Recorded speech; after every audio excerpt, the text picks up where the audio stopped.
All right, it's 8:59. Technically, we're Not on the air a because whole it's only 8:59. we're a whole minute early this morning.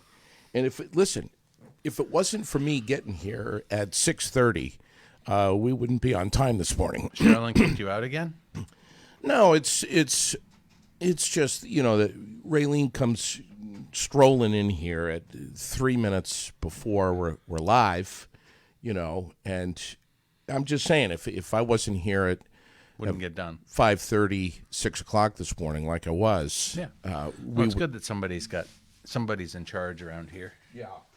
Because sometimes feels like chaos. Feels like the newspaper business. Does it? Yeah. Just kind of things happening all over the place, and then all of a sudden it just all comes together. Steve Pappas, our guest on this beautiful Friday morning. It is very nice out, although it's going to be very cold. And Yes, we have a snap coming. yeah, I just got notification from City of Montpelier that they're going to have some warming spaces opening up, and it sounds like Barry's going to as well for overnight. They're saying like another night of 30 below. Yeah. And let's say if you have any animals that are indoor, outdoor, or maybe tend to lean toward outdoor, They're maybe all going to be indoor. well, just bring them in. I mean, come on. And if they're outside, make sure that the water heater thing is plugged in and that they've got water and food and shelter and from the wind and all that stuff. But anyway, I can tell by the mug and Raylene knew right off.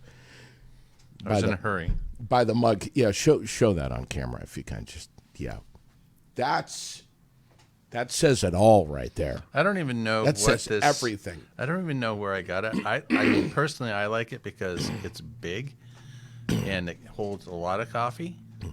Is that the mug that you bring with you when you want to attract women? Yes. Okay, that's what I thought. The one I usually want to bring to the show, has some kind of, little guy giving the middle finger, but Yeah. Yeah, bring that sometime. Okay. Bring it, please. I mean, it's kind of in my imagination. But. Let's talk about, first of all, welcome and very good morning. We're at 28 degrees and enjoy the heat wave right now. Cloudy skies. As Mr. Pappas just said, the cold is coming. I have not had a chance to look at the Times-Argus this morning. Frankly, disappointed that you didn't throw one at me. Color me amazed.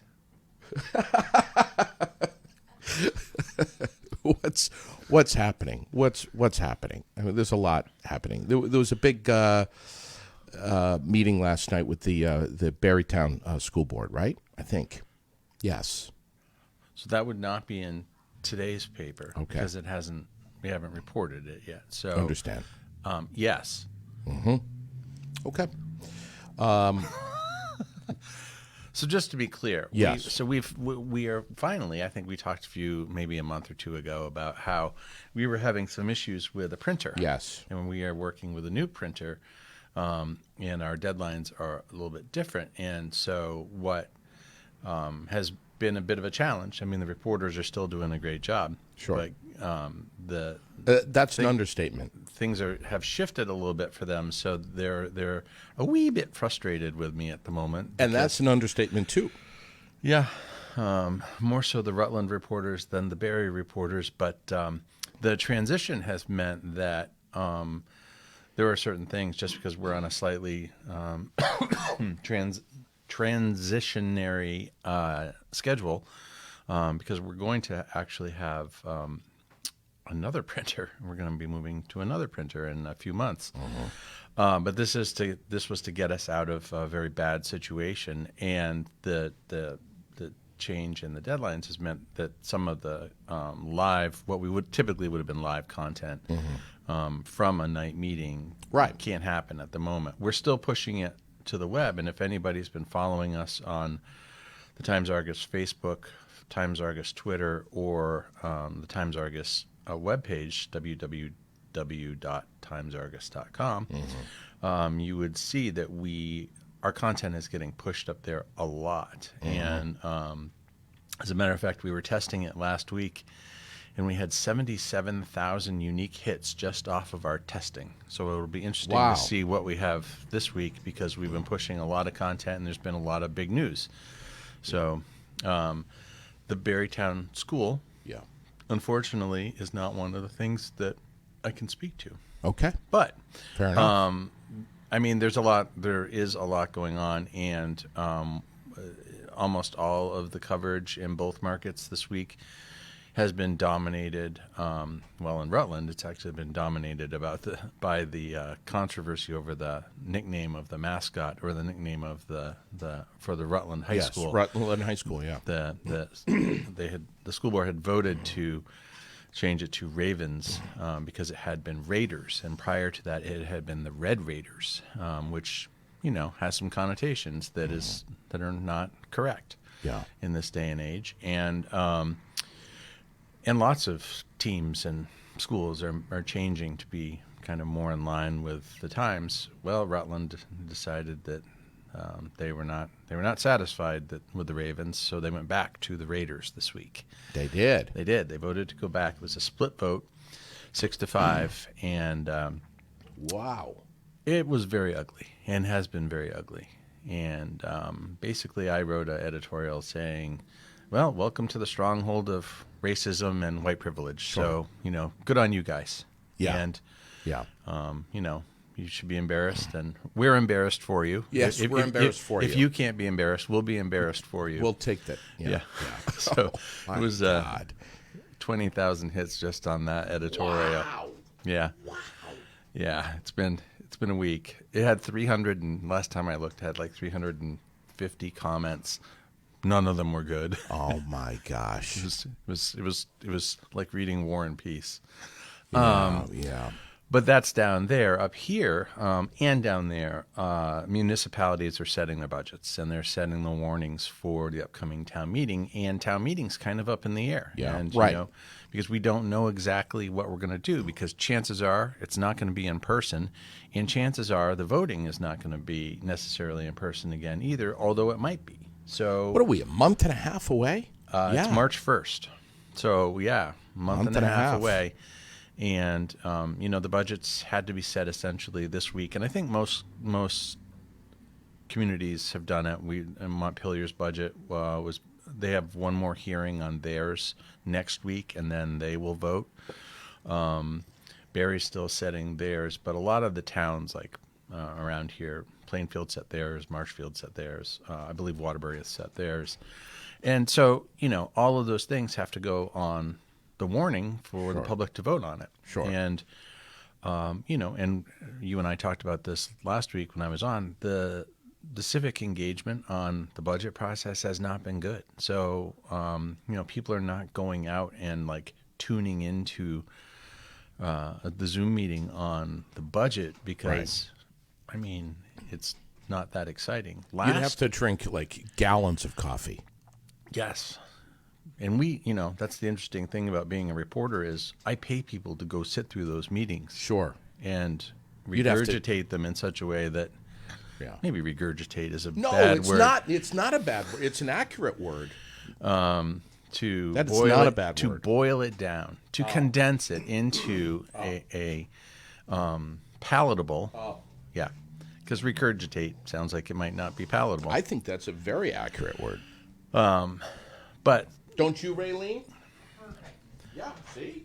budgets, so a lot of coverage of budgets, a lot of coverage of COVID. Numbers spiked again yesterday. We were just under 2,000 cases again. Yeah. And number of deaths went up in the state as well. Hospitalizations are way up, which is of significant concern because, now we were at critical mass about a week ago when Right. it was hovering in the 50s. I believe yesterday the number of hospitalizations was around 80. 91 in 91. state hospitals And how yesterday. many in ICU? It was a big number. ICU, I'm looking here. I don't have it. Raylene, mate. She It'll be on the front page of the Times Argus. Yes, it will. I think it was. Well, that was the 91 was a drop from the record of 101 reported on Monday. Right. But that was Oh, also 28.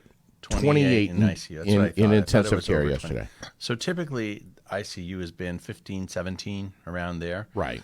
So to have it go up to, excuse me, COVID, to have it go up to 28 that's a strain. For ICU. Yeah. Yeah, 31 was the record Yeah. in December for Vermont. So I mean, we're still seeing. Jeez, and sign up for the COVID test yesterday. I mean, it sold out faster than KISS tickets. Yeah. Not that Yep, I've ever bought KISS tickets, but What made you allude to KISS? Why not Molly Hatchet or I don't know. Just came Motley into my Crue head. or something? Okay. What was it? 350,000 or something like that in a matter of like Hours. 4 or 5 hours. Yeah. Incredible. Yeah. Now there's all of this talk nationally about all these fake test kits that are out there and what to do if you feel that you may have one. And they're just saying, call the police. Oh, my God. As if the police don't have enough to deal with. And now they're going to be fielding, I think I may have a fake test kit call. Holy crap. Well, there's also discussion that some of that could be, planted information to Yeah. raise doubt. Well, interesting. All you need is a little reasonable doubt. Sure. It goes a long way. Sure. So, Schools in the Randolph area closed again today because of a shortage of the tests, by the way. The Orange Southwest Supervisory Union announcing that there's going to be no classes until when? January 18th. right. Except that's not that far off. Yeah. That's Tuesday, Monday. Martin Luther King Yeah, Day that's is true. Monday. It's Monday, Yeah, right. It's Monday. Right. So, just to also be clear, there are lots of schools That have been depleted closed. their test. Well, their it's not test just kits. depleting the test. The COVID cases have been up in some of the schools. Some schools closed because of the cold. Yeah, right. I mean, a lot of schools were out this week because they couldn't actually provide coverage. Yeah. Because so many parents were out, teachers and educators who are parents. Wait a second. Are you suggesting that there could be teachers and educators that are also parents themselves? No, Okay. that would be a reach. Yeah. No, I would never. How I would the never hell do cast they- such an aspersion. How do they do this? I mean, it's unbelievable. I mean, and you were talking about this the last time you were on, about how there's the staff shortages have gone everywhere, even into the schools, which blows my mind. We don't think of it. We don't think like that. We think they it's can't everywhere find- else. They can't find. I don't know of a school in either market that we cover. And those two markets combined, if you take the ancillary school districts around them, we cover probably almost 2/3 of the state. I cannot point to a single school district that has said, yeah, we have enough substitute teachers. Right. They just don't. Sure. So, people are covering for other classes, and you have to, at a certain point, it becomes a safety issue, and the schools know what those triggers are based on the number of kids in a classroom. And there's some days where they're like, we don't got enough people. So Can't imagine. they're calling it. And, and I get the cold thing. I mean, there were people being really kind of terrible about closing the schools because of the cold. These kids are stressed enough right now. Yeah. And they're closing the school more for COVID and more for staffing issues than they are for the cold. Don't make the kid go stand in the cold in 35 degrees below zero. Please. Yeah, I mean, Common sense. if you think that that's okay, you got another thing coming. Yeah. So that's just foolishness. So fortunately, this cold snap's going to hit us obviously on a Saturday. So We have a lady in emergency room, doctor in Randolph, who's planning to make a formal announcement of her candidacy Sunday in Warren. Warren. Yep. Is it Nikki Thran? Mm-hmm. Yeah. And yesterday, Kesha Ram Hinsdale Yes. made the announcement that she's going to jump into the race for Peter Welch's seat. Yeah. So I mean, And that Thran's was going for U.S. Senate. for Leahy's seat. Yeah. Yeah, against Welch. And so we're going to see more of that in the next few weeks. You're going to hear lots of announcements. The at the city council meeting in Montpelier this week, and there's a story about it in today's Times-Argus on the front page by Dave Delcourt, of all of the folks who have already kind of lined up and said they're going to run again or not run again for city council there. You're going to see a lot of that happening because the deadline's the 24th for people to announce whether they want to run and be on the ballot for town meeting day, for town elections. So school and municipal elections are coming up. And So if I'm going to run for mayor in Barre, I got to make my decision quickly. yeah, there is that technicality, again, that you and I should go over, that you don't live in Barre. I could move to Barre. Nobody here wants you. You know, when I can hear Raylene sigh through my headphones, that's pretty significant. Yeah, she thinks I'm mean to you. Does she? Yeah. No. She was laughing, but I was trying to make him feel better. Nice. I want to say post, but nice. Thanks. Picture, I appreciate it. Picture and quick write up on Michael Booten on the front page. Well, that wasn't a quick write-up. That was a full story. That was actually a file photo from quite a long time ago. Yeah, Michael caused a little bit of a kerfuffle at the end of the city council meeting. Kerfuffle. Yep. Which was in yesterday's front page of yesterday's Times-Argus, also written by Dave Delcourt. Please spell kerfuffle for me. Kerfuffle. Okay. Kerfuffle. Very good. Continue. Michael basically made a suggestion at the tail end of the meeting that it was a kind of a no new tax position for Barre, which, as they're talking about the budget, Right. You know, can and I think everybody is fully aware that Michael's pretty conservative, and you know, he's definitely a fiscal conservative, and wants Barre to do what it's got to do within the bounds of as modest an increase, if none at all, as possible. He seems he seems to very much wear his hat on. Look, I just want what's best for Barre. This isn't about my own personal agenda or where I stand politically. I just want what's best for our city. And he seems to be very much in tuned to listening and paying attention to what people are saying. Well, and as you know, any good public official should be doing, right? I mean, you're voting. You may have been elected. I mean, local politics. Local politics. You don't really get elected on whether you're an R or a D or a P, right?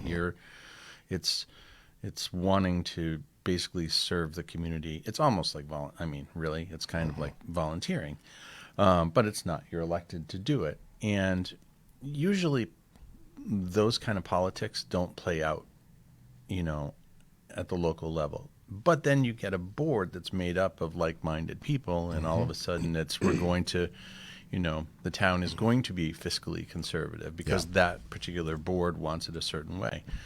And there are communities in central Vermont that are like that, that are very, you know, lean to being, you know, so lean that they're willing to kind of almost compromise infrastructure for not paying taxes or not paying fees or fines or whatever, and which is, again, there's a certain amount of responsibility in those discussions and making sure that you create budgets that work like that. Right. But you also have to be thinking about the future, and you also, you know, I get that there are people who are on fixed incomes, but it's not like the cost of anything is going down.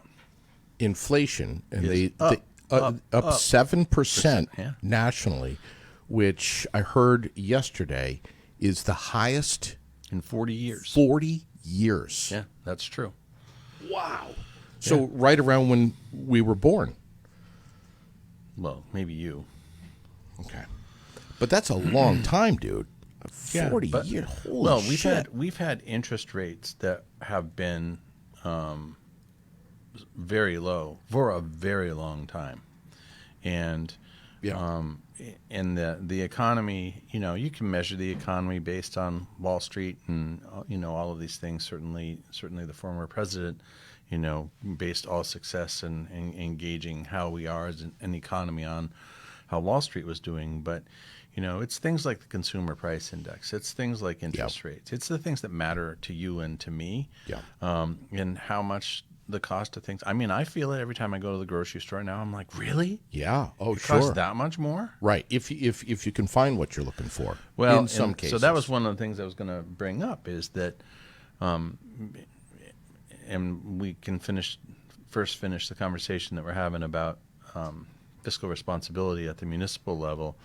One of the things that people don't really understand is that there are fixed costs that communities have to pay. They're either bonds that have to be paid back. They're it's essentially mandatory minimums that they have to pay all the time, every year, or they would be in default. Mm-hmm. So that base of pay that goes out, they can't. They're building on that, and you don't want to not. You can't like hold a city or a local employee at the same. You can't lower their salary. You have to increase it. Yeah. Not much. I mean, you can do it within the rate of inflation, but you still have to increase it. Right. Schools. Minimum wage just went up to $12.55. $12.55. Yeah, 55. Yeah. Well, and in school districts, it's even more pronounced because you have special education costs, you have tuition costs, you have pension costs, you have the salaries that are going up based on union contracts. Yeah. Extracurricular. Yeah. Yeah.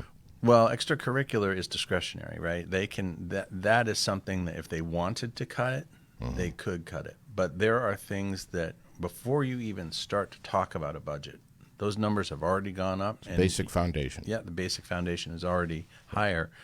And anybody who doesn't want their budget to go too high, they're looking to tamp it down, and tamping it down means cutting. Then we don't spend this and we don't spend that to keep that level the same.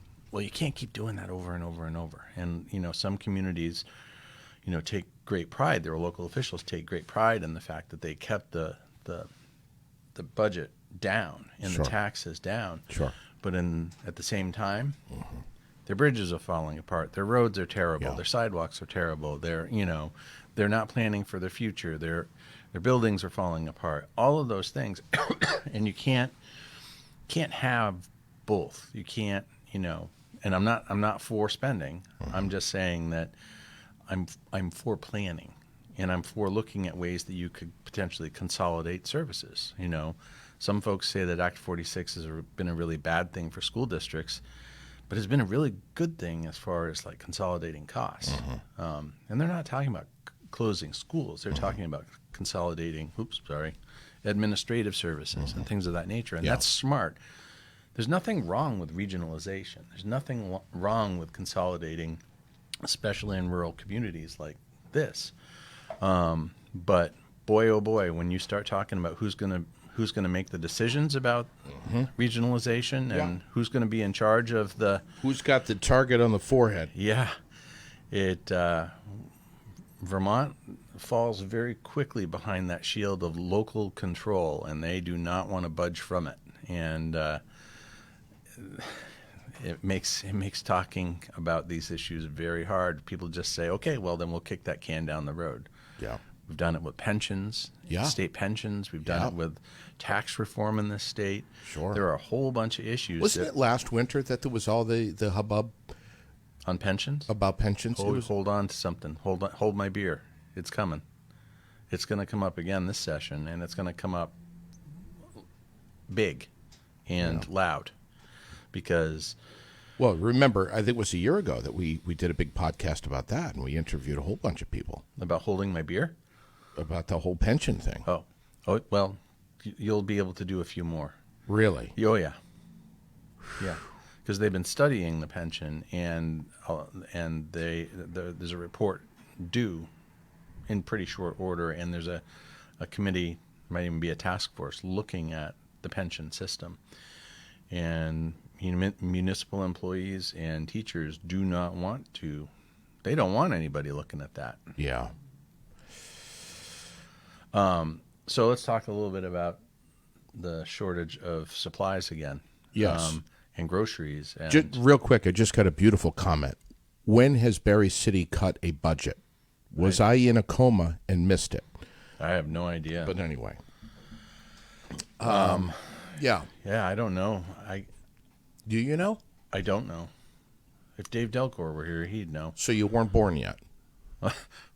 No, it's not that. It's that I don't pay close enough attention to which budgets fail and which ones pass in all of the communities. I know that Barre City has definitely gone through some trials and tribulations of getting budgets passed in the past, but they were not, I don't believe they were cut.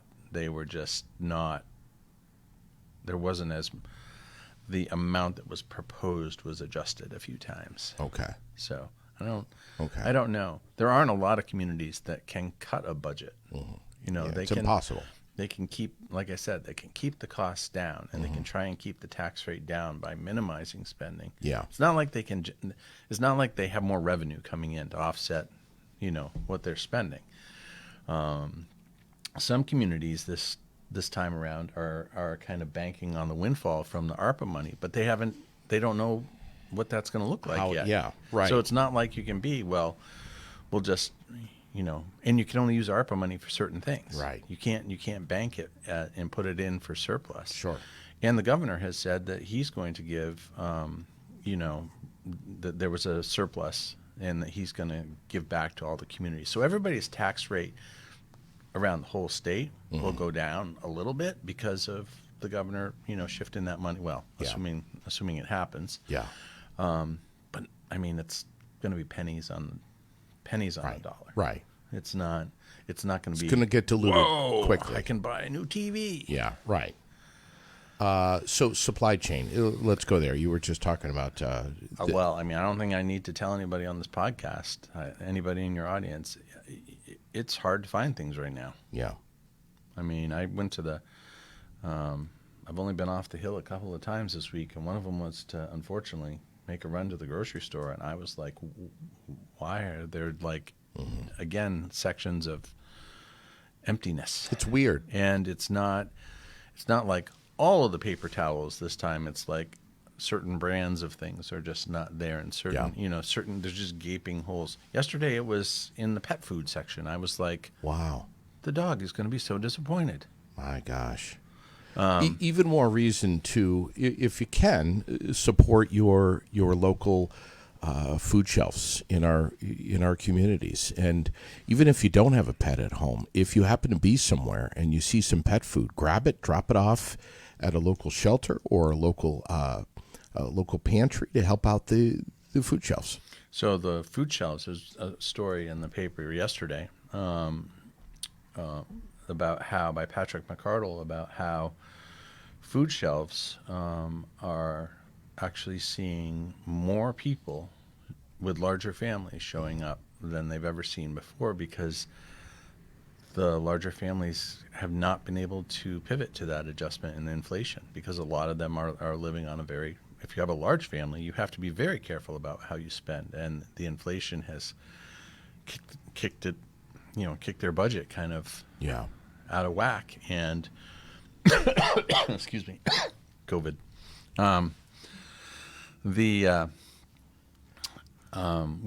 So they're seeing higher demand and a kind of a change in. I mean, it's already been a brisk clientele, but now they're seeing more, and Everybody Eats is also seeing more people signing up. Yeah. And well, John Sales was on here from the Vermont Food Bank, and just, even he is kind of scratching his head saying, how do we keep up? How do we do this? 1 in 4 people in Vermont are food insecure. Yeah. 1 in 4. Just 25% of our population at one point or another. And that demographic is looking more and more different as we go into this pandemic. Yeah, I mean, that's what I'm saying. Is I that don't. It doesn't matter what kind of coat you're wearing or what kind of car you're driving. Right. It just doesn't. I said this last week. I've said it a few other times in the last couple of weeks. I think if we all just want this thing to go away, we need to do what China's doing and have a, zero COVID policy. And we all need to line up and spend a lot of money at our local businesses. Yeah. Stockpile for 2 weeks. Yeah.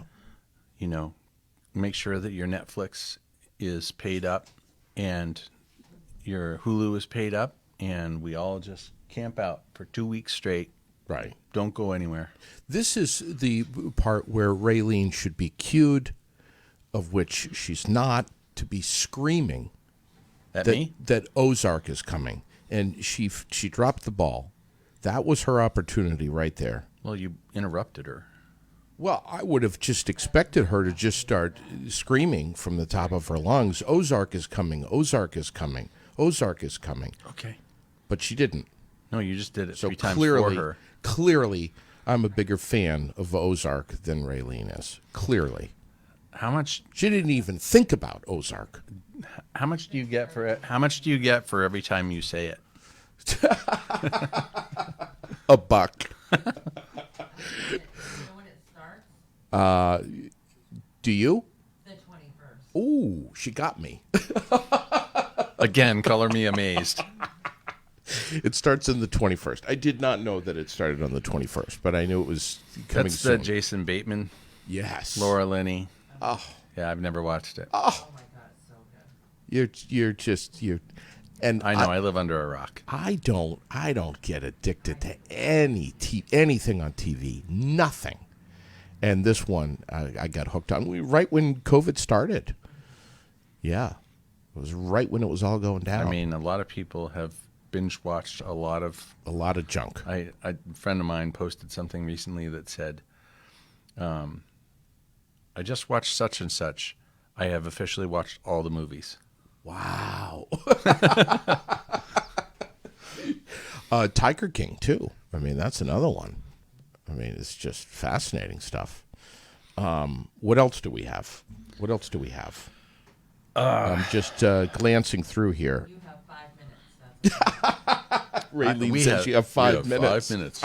5 minutes before the ejection seat goes off. Let's see. A bill under consideration in the legislature would create a $12,000 a year child tax credit similar to the federal model. I can't speak to that. By the way, so we're only week 1, first full week of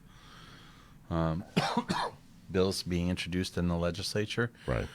You're going to see a lot of push on, things like that are being basically floated as trial balloons. We typically don't chase, unless it's obvious that it's something's going through and it's kind of either bicameral or bipartisan or something. People criticize us for how come you didn't promote so-and-so's bill. Well, it's not our job to promote anybody's bill. And Well, the bill as written would benefit over 50,000 Vermont children. not saying it's not a good bill, saying that a lot can change between when it's introduced and when it comes out of committee. It's more important. I mean, we could list. I mean, there are dozens and dozens of bills that are being considered right now.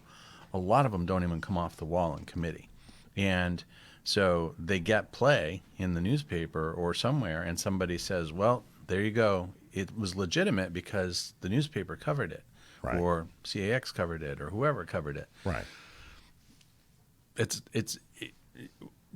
In other words, we do a bit of a waiting game. Okay. Early on, because I don't know who reported that, Okay. but if the governor's office proposed it, or if the Speaker of the House or the Senate Pro Tem proposed it, we would pay attention to it because there's kind of a push behind it. If there's a large consortium or a large cohort of lawmakers who are behind it, we'll cover it, but we don't chase. I mean, somebody could propose we want to paint all the streets and main streets of Vermont yellow. And we probably, well, that's a bad one because we probably would cover that because it's so ridiculous and so stupid. But Kind of like the emoji license plates. I have not heard about emoji license plates. Okay, we have to have coffee together. Are you getting one? No. But No. Secretly, you would like one. What would your emojis be? It would be The middle finger one. it would be the poop. Of course. would be the Well, you poop. probably have to fight somebody for the poop one. It would be the poop. But would if I worked for you and was sitting in your office being yelled at by you, I think we would have a conversation about. I think that we should cover this story You would have to make a pretty compelling case. because when it's turned down, we've already put out that it was being considered. So now that it's being turned down, we have more meat to the story. Instead of waiting for it to be turned down and then coming back and saying, hey, by the way, it was being considered. So let's back up. So, Are you glad I don't work for you? yeah, Okay. more almost every day. You said yeah very quickly. No, it's I like mean, almost like you didn't even need to think every about single it. day, I'm just like, thank God that guy doesn't work for me.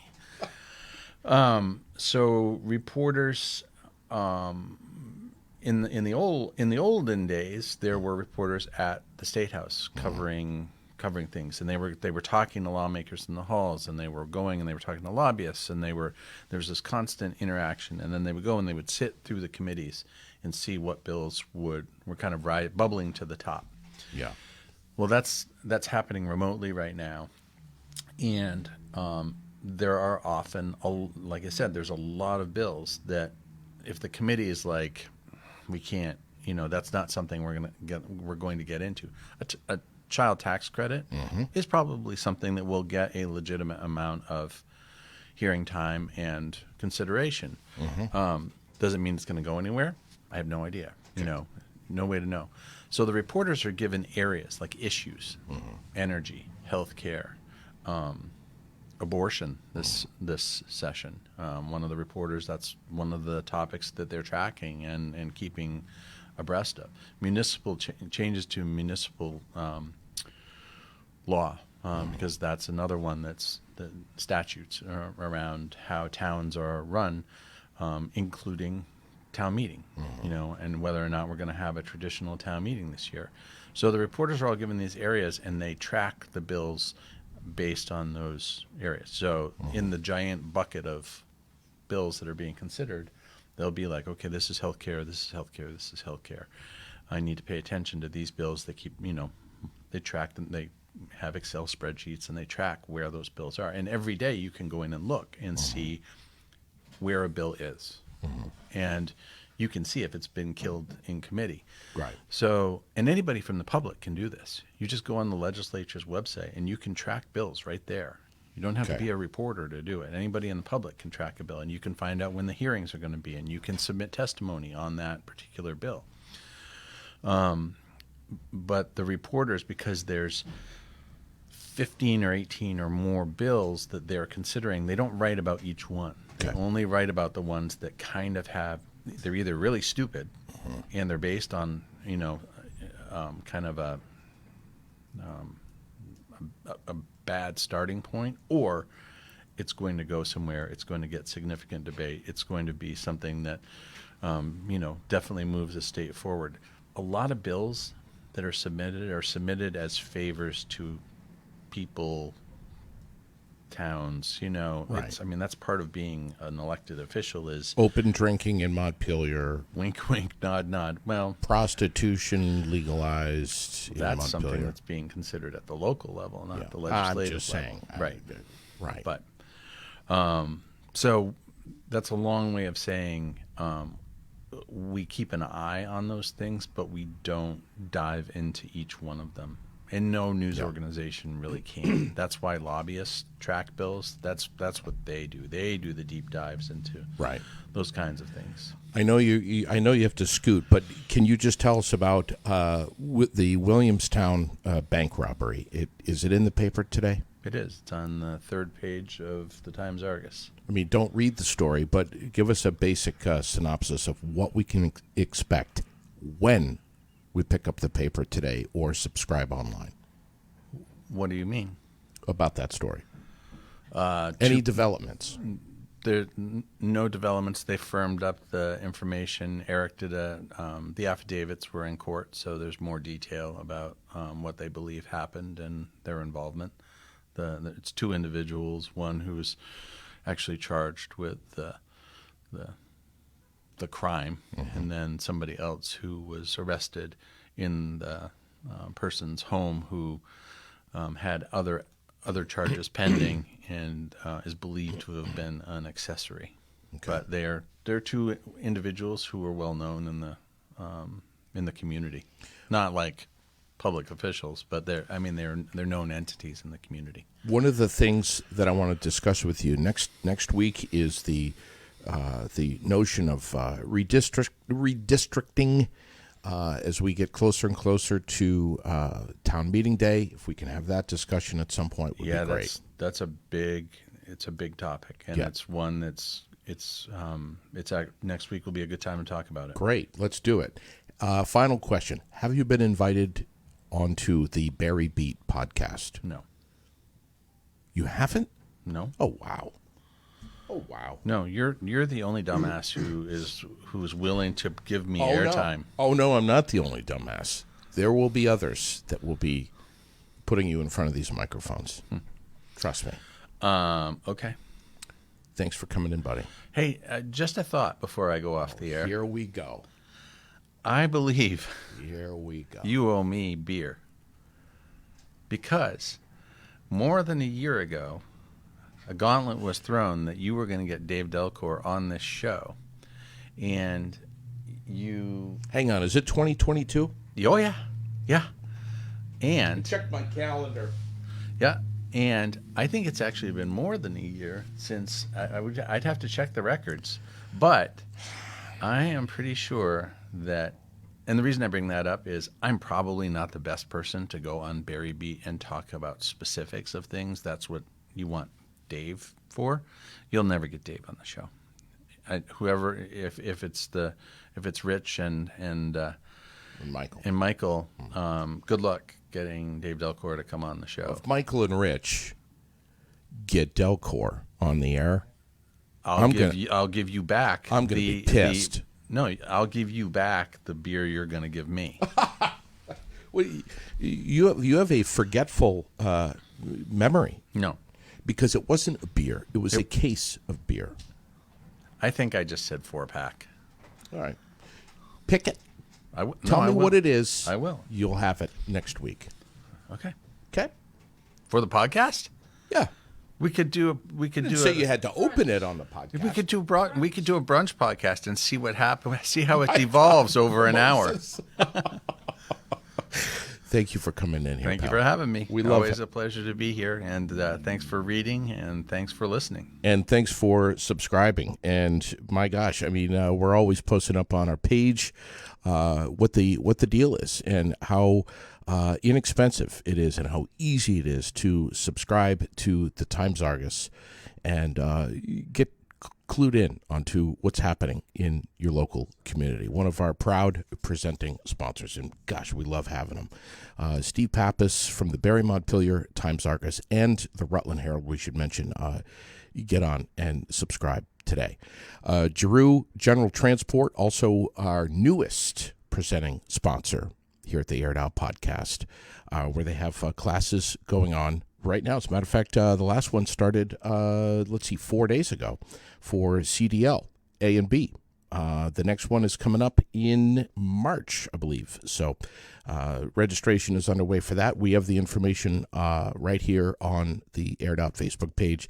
Fontaine Forestry and Millwork, Green Mountain Mulch, Fecto Homes, Salvador and Babbitt, the Central Vermont Chamber of Commerce, Barre Area Development. Cody Morson's in here every Monday morning at 9 o'clock talking about our city, our economy, and so much more. Always. FGB Theaters, Gustos, CW Creative, Vermont Custom Woodworking, ASB Financial, Donnybrook Fight Promotion, Wood Doodles, Wright Electric, Gauthier's Quality Grounds and Maintenance, Preston's Kia, Granite City MMA, and Barslow Construction. Have a great rest of your day. We are going to catch you again real soon here on Aired Out.